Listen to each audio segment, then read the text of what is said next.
அனைவருக்கும் வணக்கம். நம்ம 11th எத்திக்ஸ் புக்கில் ரிவிஷனுக்கான சீரீஸ் பார்த்துட்ருக்கோம். அதில் இன்றைக்கி நம்ம பார்க்க போகிறது தமிழ் இலக்கியங்கள் உணர்த்தும் வாழ்வியல் நெறிகள். இந்த லெசன் நீங்கள் ஏற்கனவே படிச்சிருந்தீங்க அப்படின்னா ஜஸ்ட் இந்த ரிவிஷன் வீடியோ மட்டும் போதுமானதாக இருக்கும்.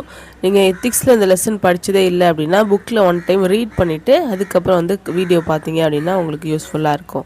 ஏன்னா எக்ஸாம் பாயிண்ட் ஆஃப் வியூவில் இருக்கிறது மட்டும்தான் இந்த ஹைலைட் பண்ணி நான் இந்த வீடியோவில் சொல்ல போகிறேன்.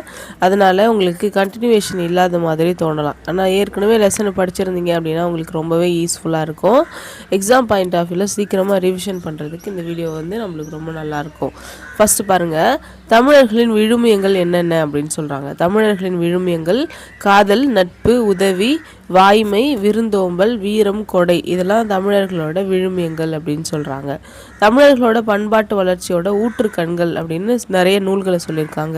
என்னென்ன அப்படின்னா திருக்குறள், நன்னூல், நாலடியார், ஐம்பெருங்காப்பியங்கள், கம்பராமாயணம், வில்லி பாரதம், இதெல்லாம் தமிழர் பண்பாட்டு வளர்ச்சியின் ஊற்றுக்கண்கள். சரியா, அடுத்தது பார்ப்போம். சக்கரம், படகு போன்ற கருவிகளை நிலத்திலும் நீரிலும் மனிதன் போக்குவரத்துக்கு பயன்படுத்தினான் அப்படின்னு சொல்லியிருக்காங்க.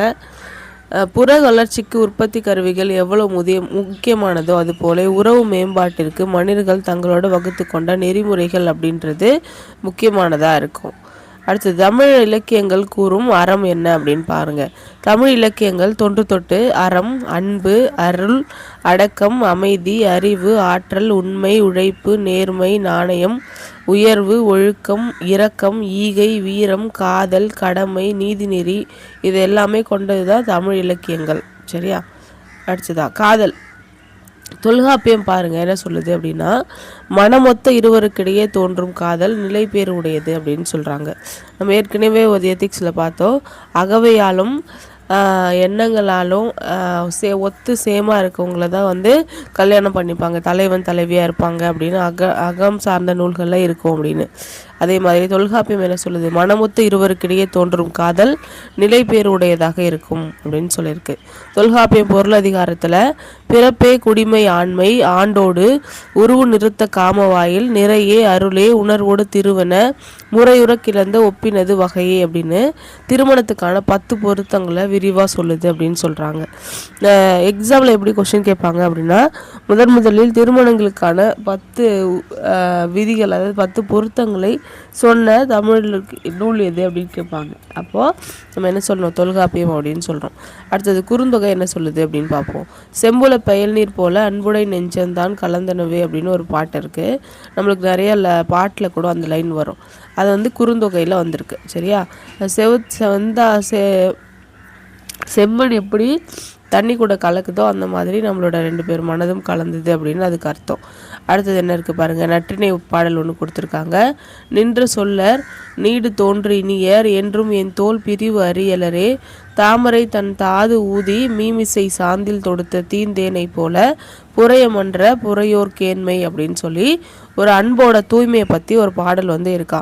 அதாவது குறிஞ்சி நிலத்தில் வாழ்ந்த தலைவனை காதலித்த காதலி என்ன சொல்கிறாங்க அப்படின்னா எங்களோட அன்பு தூய்மையானது அப்படின்னு சொல்கிறாங்க. எப்படி தூய்மையானது, ஒரு தேனை பல்வேறு மலர்கள்லேருந்து தேனை எடுத்துகிட்டு அதை சேர்த்து வைக்கிறது இல்லையா, அந்த தேனி, அந்த மாதிரி எங்களோட அன்பை நாங்கள் சேர்த்து வச்சுருக்கோம் அப்படின்ற மாதிரி சொல்கிறாங்க. அடுத்து நட்பு பற்றி என்ன சொல்கிறாங்க. உயிர் ஓரன்ன செய்யீர் நட்பின் அப்படின்னு குறுந்தொகையில் நற்றிணையில் ஒரு பாட்டு வந்திருக்கு நட்பு பற்றி. உயிர் ஓரன்ன செய்யீர் நட்பின், ஒரு 2 பேரும் ஒரு உயிர் மாதிரி அப்படின்னு சொல்லியிருக்காங்க. யாக்கைக்கு உயிர் இயைந்தது அண்ணன் நட்பின் அப்படின்னு அகநானூரில் ஒரு பாட்டு இருக்குது. நம்ம உடம்புல உயிர் எப்படி இருக்கோ அந்த மாதிரியானது நட்பு அப்படின்னு சொல்லிட்டு சொல்கிறாங்க. இந்த பாட்டு லைனெல்லாம் நீங்கள் எழுதி வச்சுக்கோங்க, அடிக்கடி படிச்சிங்க அப்படின்னா தான் யூஸ்ஃபுல்லாக இருக்கும். சரியா, உயிர் ஓர் அண்ண செய்யீர் நட்பின் அப்படின்னா நற்றிணை, யாக்கைக்கு உயிர் இயைந்தது அண்ணன் நட்பின் அப்படின்னா அகநானூறு. அடுத்ததா புலி பசித்தன்ன மெலுவிலுள்ள துறனுடையாளர் கேண்மையோடு இயைந்த வைகள் உளவாகியரோ அப்படின்னு புறநானூரில் ஒரு பாட்டு வந்திருக்கு. ஓகேவா, புலி பசித்தன்ன மெலுவிலுள்ள துறனுடையாளர் கேண்மையோடு இயைந்த வைகள் உளவாகியரே புறநானூறு பாடல். அடுத்து உயர்நிலை உலகம் அமிழ்தோடு பேரினும் பொய்சேன் நீங்கிய வாய் நட்பினையே அப்படின்னு சொல்லி மதுரை காஞ்சியில் ஒரு பாட்டு இருக்குது. அதாவது பிறர்க்கரிய பெரும் பேரு கிடைச்சாலும் பொய் கலந்த நட்போடு பொய் கலந்த நட்பு பழியோடு போய் முடியும். அதனால வாய்மை நிறைந்த நட்பே தூய்மையானது, சிறந்தது அப்படின்னு மாங்குடி மருதனார் சொல்லியிருக்காரு. ஓகேவா? அப்போ மதுரை காஞ்சி எழுதினது யாரு அப்படின்னு கேட்டால் என்ன சொல்வீங்க? மாங்குடி மருதனார். ஔவையாருக்கும் அதியமானுக்கும் இருக்கிற நட்பு பற்றி உங்கள் எல்லாருக்குமே தெரியும். அந்த நட்பை பற்றி சொல்லியிருக்காங்க. அதுக்கு அடுத்ததாக கோப்பெருஞ்சோழன் வடக்கிருந்து உயிர் துறந்தார். யாருக்கு? பிசிராந்தையார் வந்து கோப்பெருஞ்சோழனுக்காக வடக்கிருந்து உயிர் துறந்திருப்பார். பாரின் இன்ப துன்பங்களை பகிர்ந்து கொண்ட கபிலர். இது என்ன பண்ணுவாங்க அப்படின்னா தமிழில் பொறுத்துக்கு கேட்பாங்க. ஓகேவா? அதியமான் அப்படின்னா ஔவையார், கோப்பெருஞ்சோழன் அப்படின்னா பிசிராந்தையார், பாரிக்கு வந்து கபிலர். இவங்கெல்லாம் வந்து ஃப்ரெண்ட்ஸ். அடுத்ததாக உதவி. பிறர் நோயும் தன்னோய் போல் போற்றி அறனறிதல் சான்றவர்க்கு எல்லாம் கடன் அப்படின்னு கலித்தொகையில் ஒரு பாட்டு இருக்கும். இந்த கலித்தொகை மட்டும் பார்த்தீங்க அப்படின்னா திருக்குறள் மாதிரியே இருக்கும் பார்க்கறதுக்கு. நிறைய இடத்துல கொடுக்கும் பொழுது நம்ம பார்த்த உடனே திருக்குறளாக இருக்குமோ அப்படின்னு நம்பிடுவோம். அதை மட்டும் பார்த்துக்கோங்க. பிறர் நோயும் தம்மோய் போல் போற்றி அறனறிதல் சான்றவர்க்கு எல்லாம் கடன் அப்படின்னு சொல்லுது கலித்தொகை. பிறரோட துன்பத்தையும் நம்மளோட துன்பமாக நினைக்கணும் அப்படின்னு சொல்லியிருக்காரு. கலித்தொகை எழுதினது நல்லந்துவனார். அடுத்து உண்மையான செல்வம் என்பது பிறர் துன்பம் தீர்ப்பது தான் அப்படின்னு சொன்னது நல்வேட்டனார். சரியா? சான்றோர் செல்வம் என்பது சேர்ந்தோர் புன்கண் அஞ்சும் பண்பின் மென்கண் செல்வம் என்பதுவே அப்படின்னு ஒரு பாட்டு இருக்கு. அது நற்றிணை. சரியா? சான்றோர் செல்வம் என்பது சேர்ந்தோர் புன்கண் அஞ்சும் பண்பின் மென்கண் பண்பே அப்படின்னு சொன்னது நற்றிணை.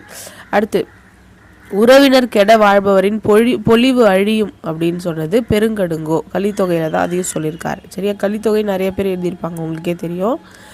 அடுத்து வாய்மை பற்றி என்ன சொல்கிறாங்க? பொய்யா சென்னா அப்படின்னு புறநானூறு சொல்லுது. பொய் படுபு அறியா வயங்கு சென்னாவின் அப்படின்னு பதிற்று பத்து சொல்லுது. ஓகேவா?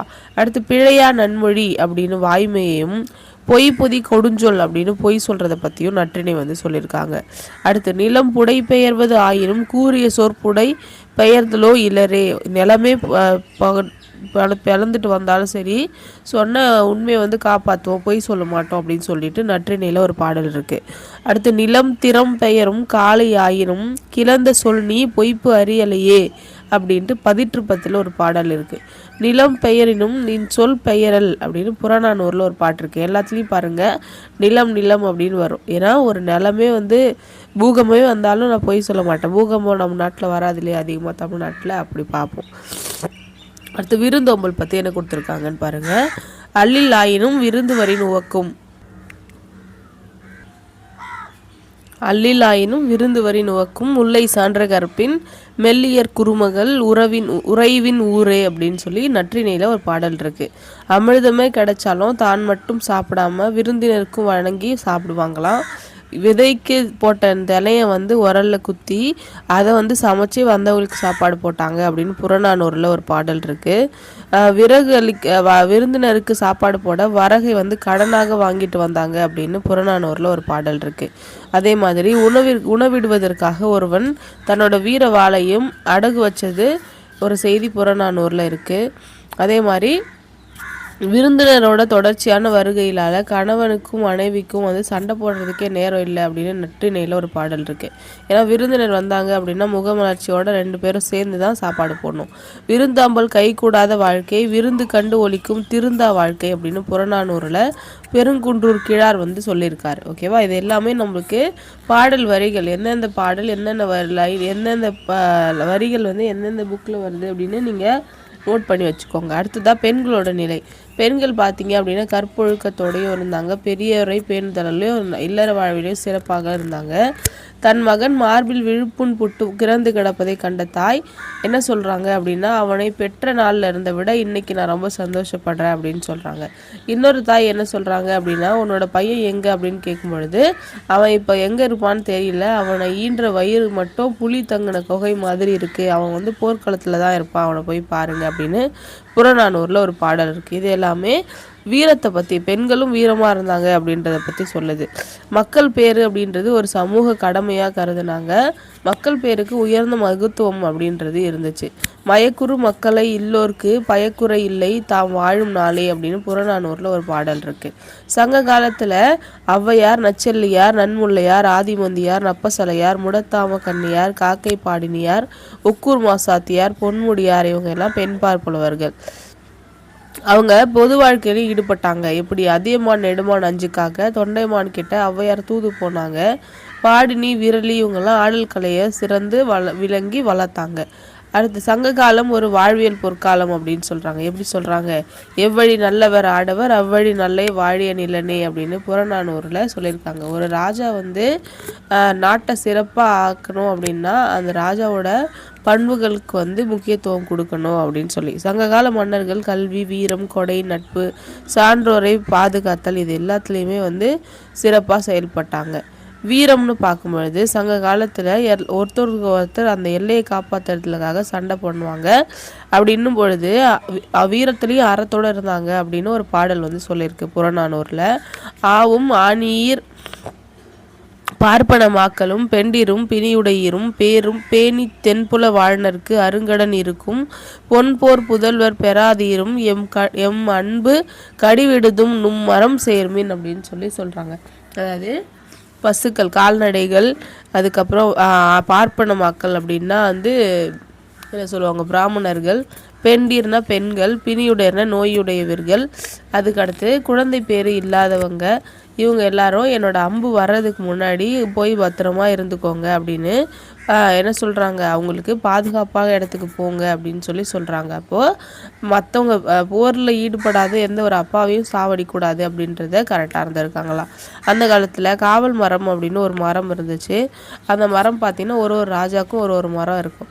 அந்த மரத்தை ரொம்ப தெய்வ மாதிரி போற்றி வளர்ப்பாங்க. அதில் இரவு பகலாக அதுக்கு வீரர்களால் காவல் வச்சுருப்பாங்க. அதுக்கு கடிமரம் அப்படின்னு பேர் இருந்துச்சு. மரத்தை வெட்டாமல் பாதுகாக்கிறது ஒரு மானம் அப்படின்னு சொன்னாங்க.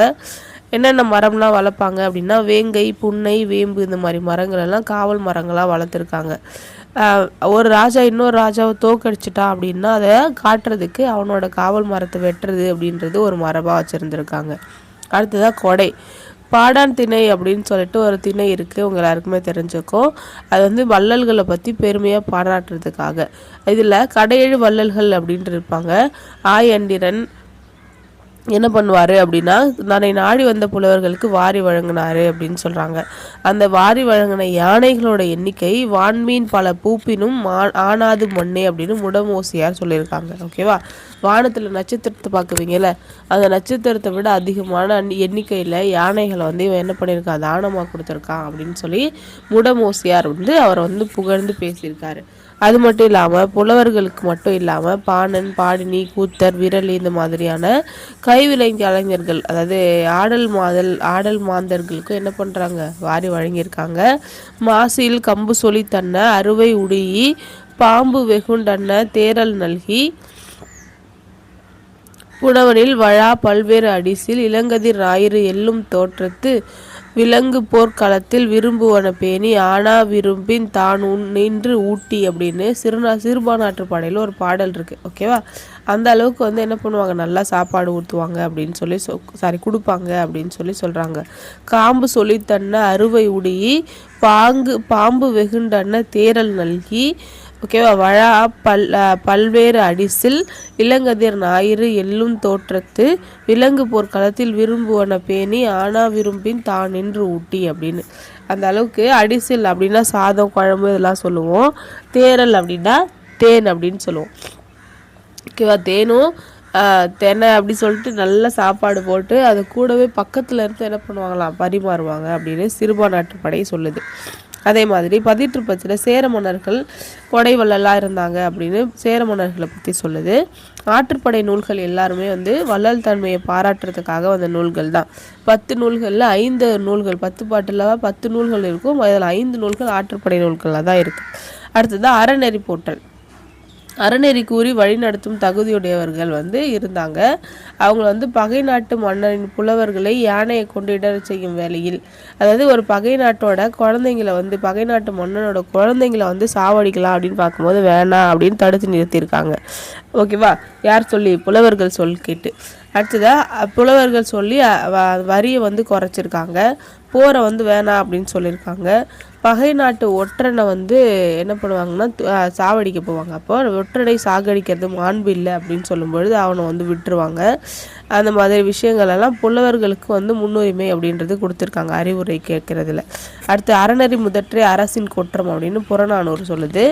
நிலநெளி மருங்கில் நீர்நிலை பெருக தட்டோர் அம்மா இவன் தட்டாதோரே தள்ளாதோர் இவன் தள்ளாதோரே அப்படின்னு புறநானூரில் ஒரு பாடு இருக்குது. அப்போது புலவர்களோட அறநெறியை அரசன் கேட்டிருக்காரு அப்படின்றது தெரியுது. ஏழை பெண்ணின் மானத்தை காக்க தன் கையையே வெட்டி கொண்ட பொற்கை பாண்டியன். இது எல்லாமே ஒரு ராஜா செஞ்ச நல்ல விஷயங்கள். இதை நீங்கள் படித்து வச்சுக்கோங்க. ஏழை பெண்ணின் மானம் காக்க தன் கையை வெட்டி கொண்டவன் யார் அப்படின்னா பொற்கை பாண்டியன். அடைக்கலம் புகுந்த புறாவினை காக்க தன் தராசு தட்டில் தன்னையே ஏற்று நின்ற மன்னன் யார் அப்படின்னு கேட்டால் சிபி சக்கரவர்த்தி. ஓகேவா? கன்றிழந்த ஆவின் கண்ணீருக்காக நீதி வழங்க தன் மகனையே தேர்காலில் இட்டவன் யார் அப்படின்னா மனு நீதி சோழன். இந்த மாதிரி செயல்கள் பார்க்கும்பொழுது மனிதர்களுக்கு மட்டும் இல்லை, உயிர்களுக்கு எல்லாத்துக்குமே அறத்தோடு இருக்கணும் அப்படின்னுட்டு அந்த காலத்து மன்னர்கள் இருந்திருக்காங்க. வானம் பொய்யா, வானத்தில் மழை வரலனாலும் விளைச்சல் சரியாலனாலும் திடீர்னு இயற்கை பேரிடர்கள் ஏதாச்சும் வந்தாலும் ராஜா ஒழுங்கு ஆட்சி பண்ணல, அதுதான் காரணம் அப்படின்னு சொல்லுவாங்களாம். இந்த பழி சொல்லுக்கு அஞ்சியே என்ன பண்ணுறார், நல்ல ஆட்சி செலுத்தணும் அப்படின்னு மன்னர் குறிக்கோளாக இருந்தார் அப்படின்னு சொல்கிறாங்க. சரியா? அடுத்ததா மாறி பொய்ப்பினும் வாரி குன்றினும் இயற்கை அல்லன செய்கையிற்றொன்றினும் காவலர் பழிக்கு மிக கண்ணகன் ஞாலம் அப்படின்னு புறநானூரில் அந்த பாடல் இருக்குது. அடுத்தது பிறர்க்கென வாழ்தல். சங்க தமிழ்நாட்டில் பார்த்தீங்க அப்படின்னா மக்கள் எல்லாருமே யாதும் ஊரே யாவரும் கேளீர் அப்படின்னு நினைக்கிறாங்க. எல்லா ஊரும் நம்ம ஊர், எல்லா மக்களும் நம்மளோட உறவினர்கள் அப்படின்னு நினச்சிருக்காங்க. அதுக்கே எக்ஸாம்பிள் தான் பூங்குன்றனார். கணியன் பூங்குன்றனார் யாதும் ஊரே யாவரும் கேளீர் அப்படின்னு எழுதியிருக்காரு. அடுத்ததாக புறநானூரில் இன்னொரு பாட்டு இருக்குது. நல்லது செய்தல் ஆற்றீராயினும் அல்லது செய்தல் ஓம்புமின். நல்லது செய்யலைனாலும் பரவாயில்ல, கெட்டது செய்யாதீங்க அப்படின்னு.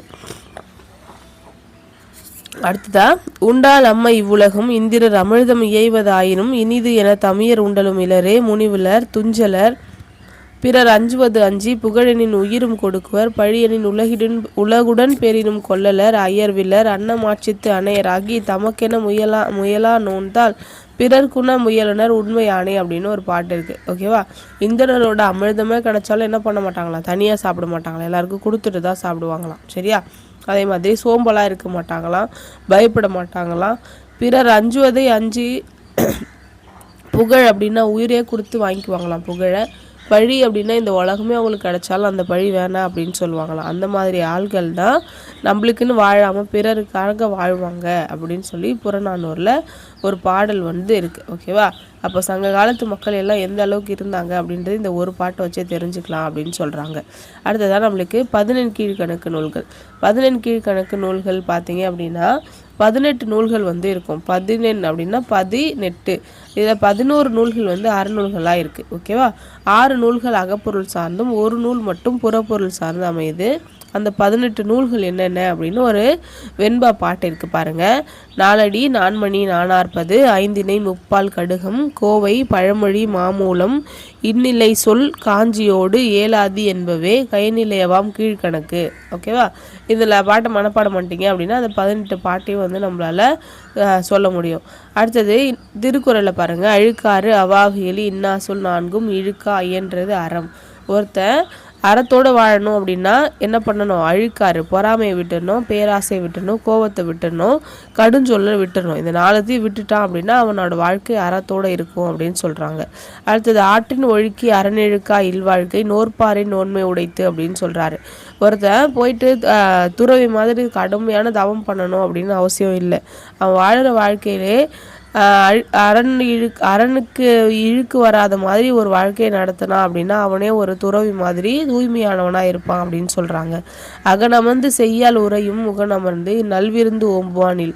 ஒருத்தன் வீட்டுக்கு வரவங்களுக்கு விருந்தோம்புறாங்க அப்படின்னா அவங்களோட வீட்டில் மகிழ்ச்சியாக வந்து லக்ஷ்மி வந்து குடியிருப்பாங்க அப்படின்ட்டு சொல்லியிருக்காரு. ஓகேவா. அடுத்ததா யாதானும் நாடாமால் ஊராமால் என்றொருவர் சாந்துணையும் கல்லாதவாறு. ஒருத்தர் நல்லா படித்தான் அப்படின்னா போகிற இடமெல்லாம் அவனோட ஒரு நாடு, போகிற ஊரெல்லாம் அவனோட ஊர். இது தெரிஞ்சும் ஏன் படிக்காமல் இப்படி வாழ்க்கையை கெடுக்கிறாங்க அப்படின்னு அவர் கேட்டிருக்காரு. யாதானும் நாடாமல் ஊராமல் என்றொருவன் சாந்துணையும் கல்லாதவாறு அப்படின்னு சொல்லிட்டு சொல்கிறாரு. அடுத்ததா செல்வம் பற்றி சொல்லும் பொழுது செல்வம் வந்து வாழ்க்கைக்கு ரொம்ப இன்றியமையாதது. அந்த செல்வத்தை அற வழியில் சேர்க்கணும் அப்படின்னு சொல்கிறாங்க. பண்புடையவர்களுடன் சேர்ந்த செல்வம் பயன்மரம் உள்ளூர் பழுத்தது போலவும் ஊருணியில் நீர் நிறைந்தது போலவும் மருத்துவ பயன் நிறைந்த மரம் பலருக்கு பயன்படுவது போலவும் பயன்படும் அப்படின்னு. இது ஒருவனுக்கும் ஒரு திருக்குறள் இருக்கும். சரியா. அந்த திருக்குறள்லாம் படித்து வச்சுக்கோங்க. அதேவே பண்பில்லாத ஒரு கொடிய மனம் படைத்தவர்கள்கிட்ட ஒரு செல்வம் இருக்குது அப்படின்னா நல்ல பாலானது அது வைக்கிற பாத்திரம் கெட்டு போச்சு அப்படின்னா கெட்டு போகிறது மாதிரி அந்த செல்வமும் வந்து என்னாகும், கேடாதான் போய் முடியும் அப்படின்னு சொல்லிட்டு சொல்கிறாங்க. நல்லவங்க கிட்ட பணம் இல்லைனாலும் பரவாயில்ல, ஆனால் கெட்டவங்க கிட்ட சேர்ற பணம் வந்து மற்றவங்களுக்கு பல மடங்கு தீமையை கொடுக்கும் அப்படின்னு திருவள்ளுவர் சொல்லியிருக்காரு. அடுத்து அவ்விய நெஞ்சத்தான் ஆக்கமும் செவ்வியான் கேடும் நினைக்கப்படும். ஒருத்தன் பொறாமை கொண்டவனோட உடம்புல பொறாமை போடுறவங்க கிட்ட செல்வமே சேராது, அதுதான் இயல்பு. ஆனால் அப்படி இருக்கிறவங்க கிட்ட பணம் அதிகமாக சேருது அப்படின்னா அதை வந்து யாராவது பார்ப்பாங்க, இவன் ஏதோ பண்ணுறான் அப்படின்ட்டு மாட்டிப்பான் அப்படின்னு சொல்கிறாங்க. இறந்தும் உயிர் வாழ்தல் வேண்டின் பறந்து கெடுக உலகு ஏற்றியான் அப்படின்னு சொல்கிறாரு. அதாவது ஒரு பட்னி பசியோட ஒருத்தர் பிச்சை எடுத்து தான் சாப்பிட்ணும் அப்படின்ற நிலைமை வருது இந்த நாட்டில் அப்படின்னா அப்படிப்பட்ட நாட்டை படைத்த கடவுள் வந்து என்ன பண்ணணும், சாகணும் அப்படின்னு பேசியிருக்காரு. அந்த அளவுக்கு வந்து கடவுளையே வந்து எதிர்த்து வந்து என்ன சொல்லியிருக்காரு திருவள்ளுவர், நம்மளோட நலத்துக்காக பாடியிருக்காரு அப்படின்றாங்க. இயற்றல் ஈட்டல் காத்தல் வகுத்தல் அப்படின்னு 4 பணிகளை வந்து அரசருக்கு சொல்கிறாங்க. ஒரு ராஜா எப்படி இருக்கணும், பொருள் வரும் வழிகளை தெரிஞ்சு அதை வந்து சம்பாதிக்கணும், அதை வந்து சேர்க்கணும், அதுக்கப்புறம் அதை காத்து தேவையானவங்களுக்கு தேவையான அளவு பகிர்ந்து கொடுக்கணும் அப்படின்னு சொல்லிட்டு சொல்லியிருப்பார்.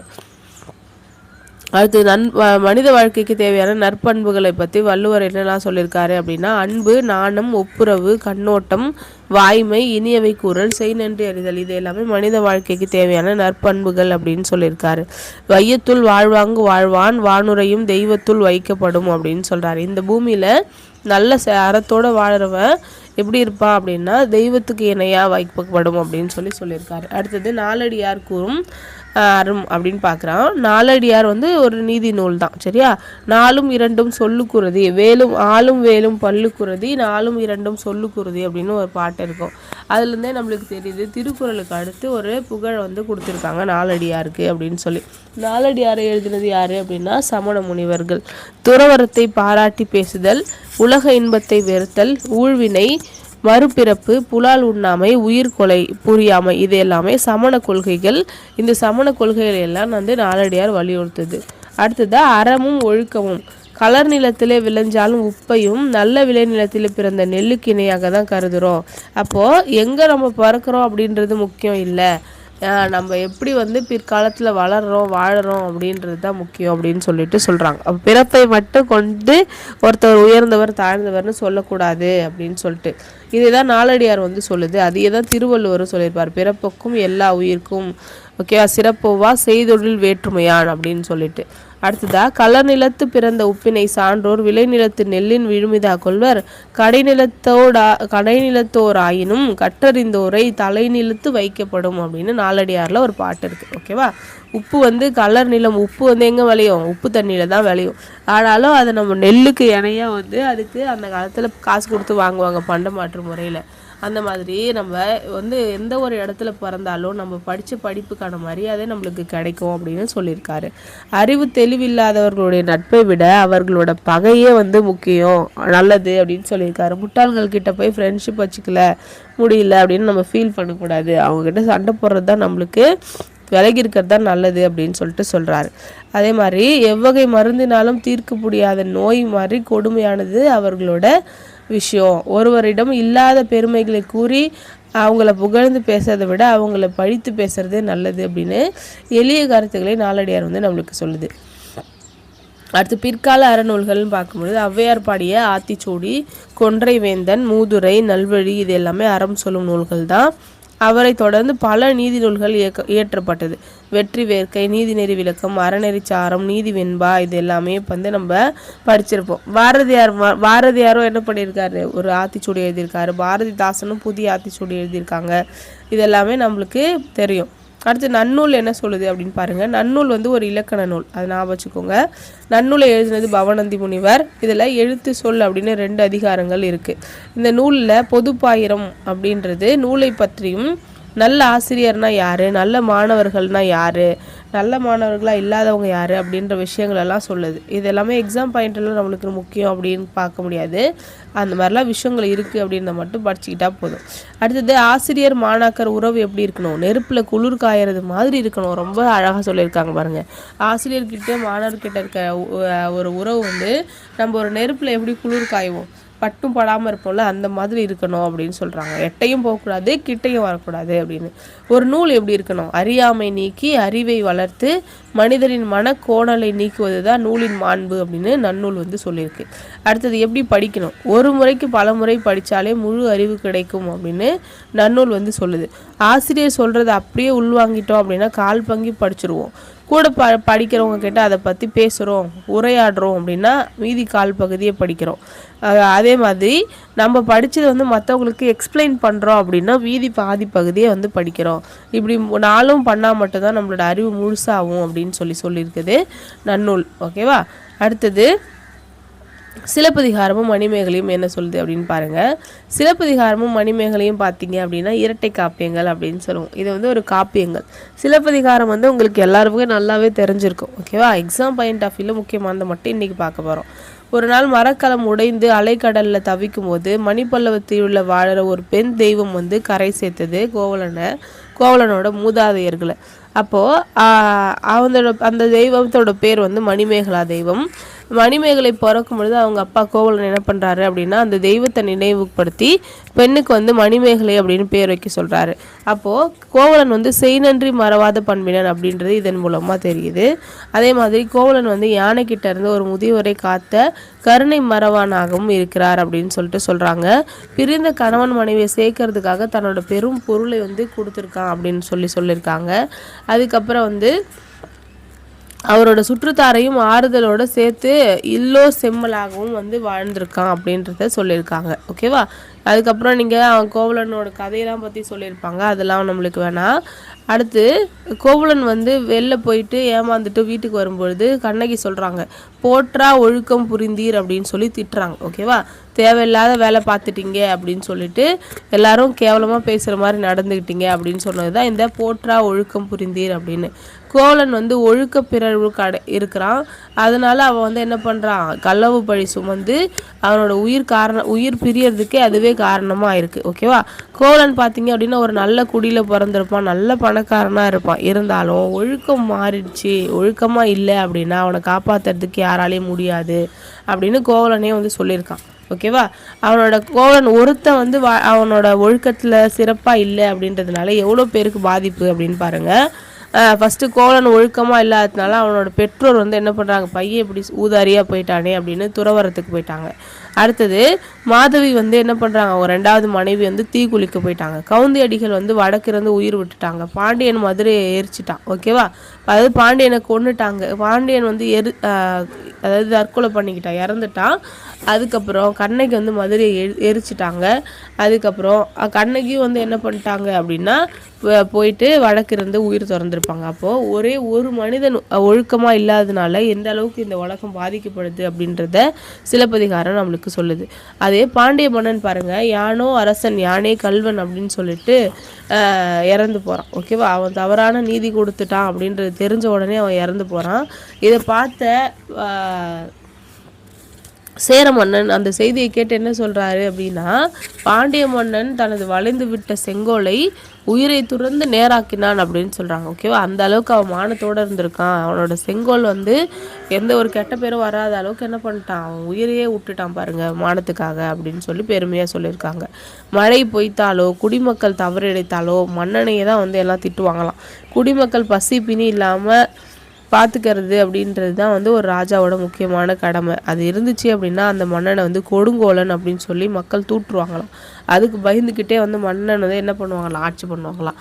மழைவளம் கரப்பின் வான்பேர் அச்சம் பிழையுயிர் எய்தின் பெரும்பேர் அச்சம் குடிப்புற உண்டும் கொடுங்கோல் அஞ்சி மண்பதை காக்கும் நன்குடி பிறத்தல் அப்படின்னு சொல்லிட்டு சொல்லியிருக்காங்க. சரியா, அடுத்தது சிலப்பதிகாரத்தில் பார்த்தீங்கன்னா ஒரு பூதம் பற்றி சொல்லியிருப்பாங்க. ஒரு கற்பனையா, நரகன் உயிருக்கு நல்லுயிர் கொண்டு பரகதி இழக்கும் பண்பீங்கில்லை அப்படின்னு சொல்லிட்டு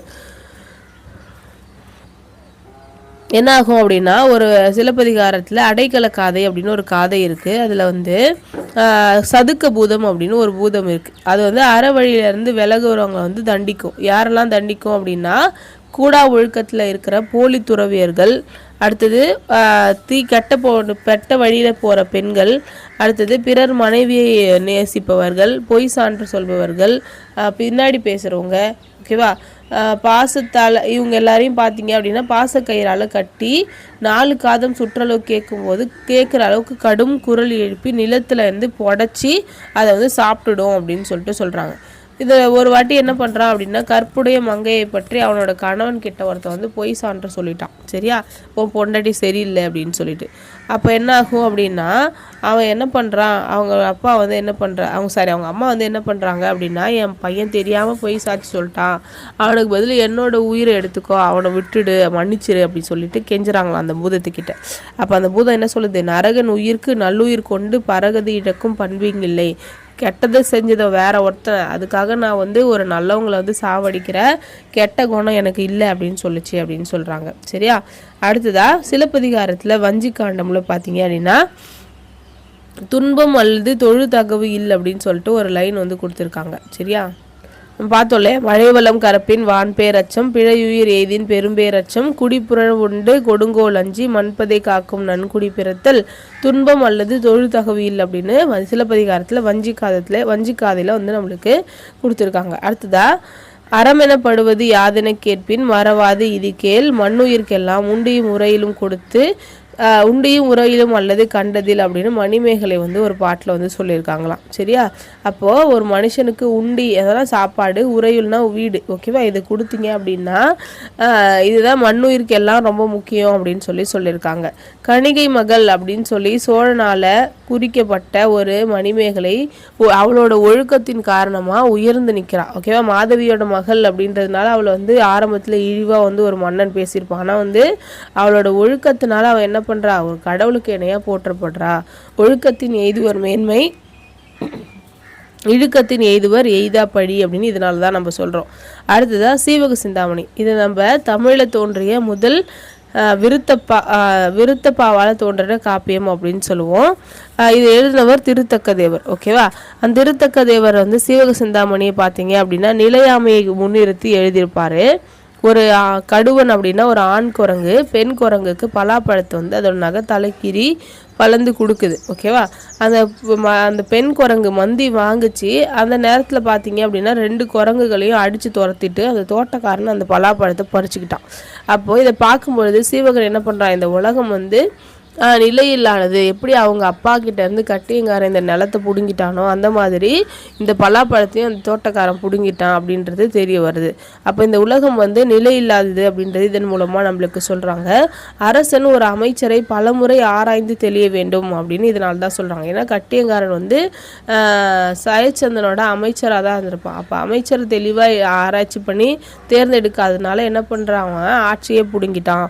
பகையை வெல்ல கருதினோன்னு உரிய காலமும் இடமும் வாய்க்கும் வரும் தன் எண்ணத்தை வெளிப்படுத்தாமல் இருக்க வேண்டும். சீவகன் என்ன பண்ணுறான், சின்ன வயசுலேயே நாடு இல்லாமல் தவிப்பான். ஆனால் வந்து அவன் பெரியவனாகி எல்லா வித்தையும் கற்றுக்கிட்டு அதுக்கப்புறம் தான் வந்து கட்டியங்காரனை துரத்தி விட்டுட்டு ஆட்சிக்கு வருவான். சரியா, பிற உயிர்களுக்கு துன்பம் வரின்னு அதை போக்க முயல வேண்டும். இது மாதிரி நிறைய நல்ல விஷயங்கள் சீவக சிந்தாமணிலையும் வந்து நம்மளுக்கு சொல்லியிருக்காங்க. அடுத்து வளையாபதி குண்டலகேசி பார்த்தீங்க அப்படின்னா, பொய் சொல்லாதீங்க, புறம் பேசாதீங்க, யாரையும் இகழ்ந்து பேசாதீங்க, கட்டதை பேசி உடம்பு வளர்க்காதீங்க, உயிர் கொலை செய்து அதோட ஊனை பெருக்கி உங்களோட ஊனை வந்து பெருக்காதீங்க, உடம்பு பெருக்காதீங்க, திருடன்கள் கூட நட்பு கொள்ளாதீங்க, திருடாதீங்க அப்படின்னு நிறைய விஷயங்களை வந்து வளையாபதி வந்து நம்மளுக்கு சொல்லுது. சரியா,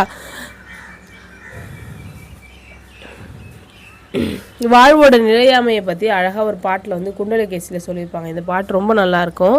பாலையாம் தன்மை செத்தும் பாலனாம் தன்மை செத்தும் காளையாம் தன்மை செத்தும் காமுறும் இளமை செத்தும் நாளும் நான் சாகின்றோமானால் நமக்கு நாம் அழாதது என்னோ அப்படின்னு சொல்லிட்டு இந்த பாட்டு ஃபஸ்ட் டைம் படிக்கும்போது எனக்கு ரொம்ப பிடிச்சிருந்துச்சு. நம்ம குழந்தையாக இருப்போம், குழந்தையாக இருக்கும் பொழுதுலேருந்து இறந்து போய் தான் நம்ம என்ன பண்ணுறோம், கொஞ்சம் சின்ன பிள்ளையாக மாறுறோம். ஓகேவா? சின்ன பிள்ளையாக இருக்கிற நாம் இறந்து தான் வந்து இளையவர்களாக மாறுறோம். இளையவர்களாக இறந்து தான் நம்ம முதுமை அடைகிறோம். முதுமை அடைஞ்சு இறந்து தான் நம்ம என்ன பண்ணணும், கடைசியாக சாக போகிறோம். அப்போ டெய்லி நம்ம என்ன பண்ணுறோம், செத்துட்டே தான் இருக்கோம். அப்போ மற்றவங்களோட டெத்துக்கு நம்ம அழுவுறோம்ல, நம்ம டெய்லியும் செத்துட்டு தானே இருக்கோம், நம்மளுக்கே நம்ம அழுவலை அப்படின்ற மாதிரி கேட்டிருப்பாங்க. ஒரு மாதிரி நல்லா இருந்துச்சு ஃபஸ்ட் டைம் படிக்கும்போது. அடுத்ததாக கம்பராமாயணம் பற்றி பாருங்கள். சோழ பேரரசு எழுச்சி பெற்ற காலத்தில் தோன்றின காப்பியம் தான் நம்மளோட கம்பராமாயணம். கம்பராமாயணத்தில் உங்களுக்கு எல்லாருக்குமே நல்லா தெரிஞ்சிருக்கும். அது எல்லாமே உங்களுக்கு அதில் வந்து முக்கியமானது பார்த்தீங்க அப்படின்னா, ஏகம் முதல் கல்வி முளைத்து எழுந்து எண்ணில் கேள்வியாகும் முதல் தின்பனை போக்கி அருந்தவத்தில் சாகம் தழைத்து அன்பு அரும்பி தருமம் மலர்ந்து போகம் கனி ஒன்று பழுத்தது போலும் அன்றே அப்படின்னு ஒரு பாட்டு வந்து இருக்குது. ஓகேவா? அந்த பாட்டில் என்ன கேட்டாங்க அப்படின்னா நீங்கள் வந்து சொல்லுங்கள். கல்வியே அனைத்து அறத்திற்கும் அடிப்படை அப்படின்னு சொல்லி கம்பர் வந்து சொல்லியிருக்காரு. அடுத்ததாக வில்லி பாரதம். வில்லி பாரதத்தில் பார்த்தீங்க அப்படின்னா வில்லி பாரதத்தை எழுதினது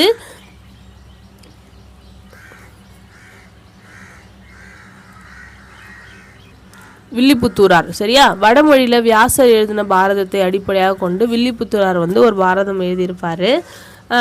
போட்டி, பொறாமை, சூது இந்த மாதிரி அறத்துக்கு புறமான செயல்களில் ஈடுபடுறவங்க எல்லாருமே தோல்வியை தான் அடைவாங்க அப்படின்னு தான் நம்மளுக்கு வில்லி பாரதம் சொல்லுது. இதில் ஒரு திருக்குறள் சொல்லியிருக்காங்க. அழுக்காறு என ஒரு பாவி திருச்செற்று தீயிழி உய்த்து விடும். ஒருத்தன் பொறாமப்படுறான் அப்படின்னா அவனுக்கு நல்ல முடிவே கிடைக்காது அப்படின்றது தான் அந்த திருக்குறளோட அர்த்தம். சரியா? அடுத்ததா தீங்கொரு வடிவம் திறன் சுயோதனன் என்று துரியோதனன் வில்லிபுத்திரார் வந்து அறிமுகப்படுத்துறாரு. துரியோதனன் எப்படி இருப்பானா, தீமை அப்படின்னா அதுக்கு ஒரு உருவம் இருக்கு அப்படின்னா அதுதான் துரியோதனன் அப்படின்னு சொல்றாராம். அடுத்து பொறுமை என்னும் அறத்தை தருமன் மூலமாக வெளிப்படுத்துறாங்க அப்படின்னு சொல்லிட்டு சொல்றாங்க. தருமன் வந்து பொய் சொல்லாதவனும் இருப்பான், பொறுமையாகவும் இருப்பான் அப்படின்னு சொல்லிட்டு. சரியா? அடுத்ததா கண்ணன் பாண்டவர்களுக்காக துரியோதனன் கிட்ட தூதுக்கு போறாரு. அப்பொழுது விதுரன் மாளிகையில தங்குறாரு. அதுக்கான காரணத்தை துரியோதனன் வந்து கேட்குறாரு, ஏன் இங்கே தங்குற அப்படின்ட்டு. அதுக்கு கண்ணன் வந்து சொல்றாரு, ஆயரசு அழிப்பினும் குறவர் நல்லுரை மறுப்பினும் பிறர் புரிந்த நன்றியது கொள்ளினும் ஒருவர் வாழ் மனைவியின் உண்டு பின்னும் அவருடன் அழன்று பொற உண்ணினும் இரவி உள்ளளவும் மதியம் உள்ளளவும் இவர்கள் நரகில் எய்துவர் அப்படின்னு சொல்லிட்டு யாரெல்லாம் நரகத்துக்கு போவாங்க அப்படின்றத கண்ணன் வந்து சொல்லியிருக்காரு அப்படின்னு சொல்லிட்டு சொல்றாங்க. ஓகேவா? என்னென்ன அப்படின்னா, நல்லறிவுடைய அமைச்சராக இருந்து அரசாட்சியை வேண்டுமெனே கெடுக்கிறவங்க, சான்றோர் மொழியை புறக்கணித்தவர்கள், பிறர் செய்த உதவியை மறக்கிறவங்க, ஒரு வாழும் வீட்டில் உணவு உண்டுட்டு அவங்களுடைய போர் செய்யணும், அதாவது உண்டை ஓட்டுக்கே ரெண்டகம் பண்ணுறது அப்படின்னு சொல்லுவோம்ல, இந்த 4 செயலையும் செய்கிறவங்க எல்லாருமே வந்து சூரியனும் சந்திரனும் இருக்கிற வரைக்கும் சந்தோஷத்தமாக இருக்க முடியாது, துன்பத்தை தான் அனுபவிப்பாங்க அப்படின்னு சொல்லிட்டு சொல்கிறாங்க. அது அந்த காலத்துக்கு மட்டும் இல்லை, எல்லா காலத்துக்கும் பொருந்துற மாதிரி இருக்குது. அதே மாதிரி சூதாடுதல் அப்படின்றது பல்வேறு தீய செயல்களுக்கு இட்டு செல்லும், அதுதான் வந்து அழிவுக்கு காரணமாக அமையும் அப்படின்னு சொல்லி சொல்கிறாங்க. போர்க்களத்துலேயும் வந்து எப்படி இருக்கணும், அறம் நெறி பிறழாமல் இருக்கணும் அப்படின்னு சொல்லியிருக்காங்க.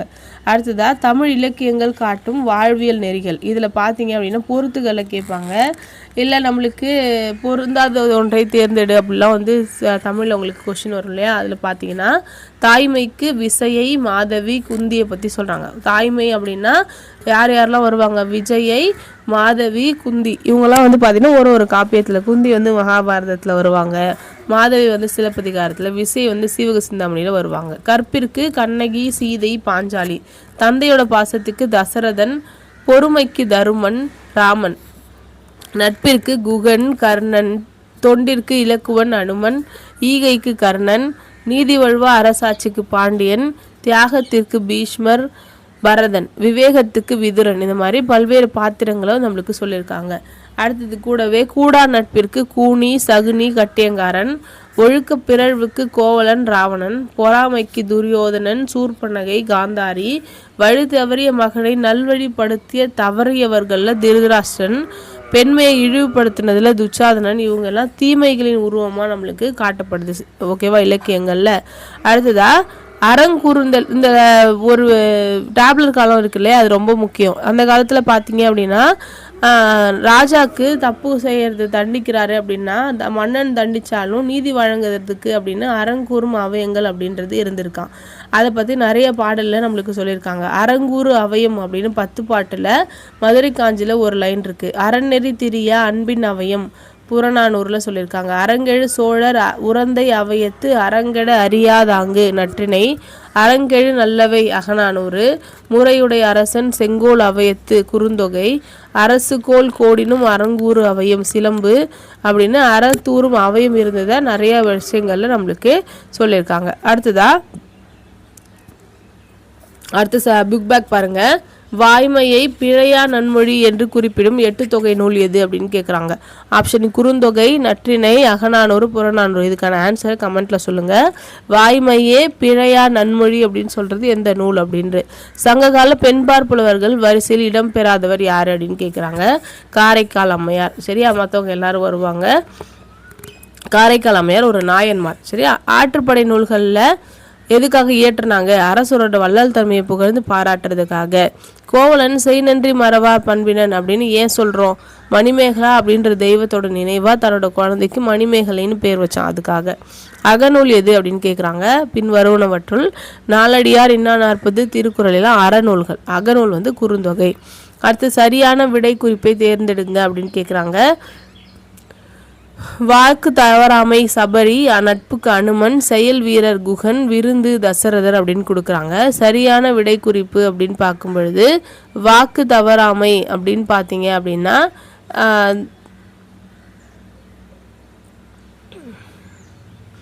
தசரதர் அப்படின்னு வருவார். நட்புக்கு பார்த்தீங்க அப்படின்னா குகன் வருவார். செயல் வீரர் வந்து அனுமன், விருந்துக்கு சபரி. சரியா, அடுத்தது பொருந்தாத இணையை கேட்குறாங்க. தருமன்னா பொறுமை, அர்ஜுனன்னா வில்லாற்றல், துரியோதனன்னா பொறாமை, பீமன் அப்படின்னா கொடைன்னு கொடுத்துருக்காங்க. வீரம் அப்படின்னு வரும் பீமனுக்கு. சரியா, அடுத்ததா சரியானது கேட்குறாங்க.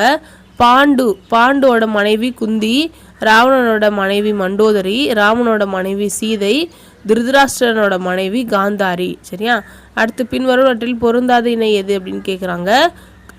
கோப்பெருஞ்சோழனுக்கு பிசிராந்தையார், பாரிக்கு கபிலர், ஔவையாருக்கு அதியமான். நான் சொன்னேன் இல்லையா கிளாஸ்லேயே இந்த மாதிரி கொஸ்டின் கேட்பாங்க அப்படின்ட்டு. அது மாதிரி தான் கூனிக்கு சகுனி வராது. அவங்க 2 பேர் ஃப்ரெண்ட்ஸ் கிடையாது. கூனி தனியாக வேற ஒரு கதாபாத்திரம், சகுனி வந்து வேற. சரியா, அடுத்து தமிழில் விருத்த பாவல் தோன்றிய முதல் காப்பியம் எதுன்னு கேட்குறாங்க. சீவக சிந்தாமணி. இந்த வீடியோ உங்களுக்கு யூஸ்ஃபுல்லாக இருக்கும் அப்படின்னு நம்புகிறேன். இதில் பார்த்தீங்கன்னா நம்மளுக்கு பாலாற்று வென்றான் அப்படின்னு சொல்லிட்டு ஒரு இது இருக்குது. ஒரு ஆற்றுலையும் போர் பண்ண வீரர்களோட புகழை பற்றி பாலாற்று வென்றான், செய்யாற்று வென்றான் அப்படின்னு சொல்லிட்டு. பாலாறு அப்படின்றது எங்கே இருக்குன்னா வட ஆற்காடு, ஆரணி மாவட்டத்துலேயும் வேலூர் மாவட்டத்துலேயும் அந்த மாதிரி ஊர் வந்து இருக்கான். செய்யாற்று வென்றான் அப்படின்னு விழுப்புரம் வட்டத்தில் செய்யாறு வென்றான் அப்படின்னு நிறைய ஊர் இருக்குது. அந்த வீரர்களோட பெருமைக்காக அந்த ஊரை வச்சுருப்பாங்க. சரந்தாங்கி அப்படின்ற ஒரு பேர் இருக்குது. சரம்னா அம்பு அப்படின்னு அர்த்தம். அம்பு தாங்கி போரில் வந்து ஜெயிச்சிருப்பாங்க. அடுத்த லெசனில் நம்ம தமிழர் கலைகள் அப்படின்ற லெசன்லேருந்து இம்பார்ட்டண்ட்டான விஷயங்கள் பார்க்க போகிறோம். அந்த தமிழர் கலைகள்லேருந்து நிறைய வந்து எக்ஸாம் பாயிண்ட் ஆஃப் வியூவில் முக்கியமானதாக இருக்கும். சரியா, அதை நம்ம நெக்ஸ்ட்டு கிளாஸில் பார்ப்போம். இந்த வீடியோ உங்களுக்கு எந்த அளவுக்கு யூஸ்ஃபுல்லாக இருக்குது அப்படின்னு கீழே கமெண்ட்டில் கண்டிப்பாக சொல்லுங்கள். அதே மாதிரி இந்த சேனல் வந்து நீங்கள் கண்டிப்பாக சப்ஸ்கிரைப் பண்ணி வச்சுக்கிட்டீங்க அப்படின்னா யூஸ்ஃபுல்லாக உங்களுக்கு நிறைய வீடியோஸ் வந்து அடிக்கடி போஸ்ட் பண்ணுவேன். அதெல்லாம் உங்களுக்கு உங்களோட சேனலுக்கு வந்து வரும். சரியா, அதாவது உங்களோட யூடியூப்பில் வந்து ஃபஸ்ட்லேயே காட்டும். அதனால் சேனலை சப்ஸ்கிரைப் பண்ணிக்கோங்க. உங்களுக்கு இஷ்டம் இருக்குது அப்படின்னா லைக் அப்படின்ற ஒரு ஆப்ஷன் இருக்குது, அதையும் வந்து டச் பண்ணலாம். லைக்கில் போனீங்க அப்படின்னா ஹைக்னு ஒரு ஆப்ஷன் இருக்குது. ஓகே, என்ன மாதிரி சின்ன சின்ன யூடியூபர்ஸ்க்கெலாம் வந்து ஹைக் அப்படின்ற ஆப்ஷன் அதிகமாக வந்துச்சு அப்படின்னா அவனுக்கு சஜஷனில் அதிகமாக என்னோடய வீடியோஸ் போகிறதுக்கான வாய்ப்பாக அமையும். அதனால் உங்களால் முடிஞ்சிச்சுன்னா ஹைக்கும் பண்ணுங்கள். நெக்ஸ்ட் வீடியோவில் பார்க்கலாம். தேங்க்யூ.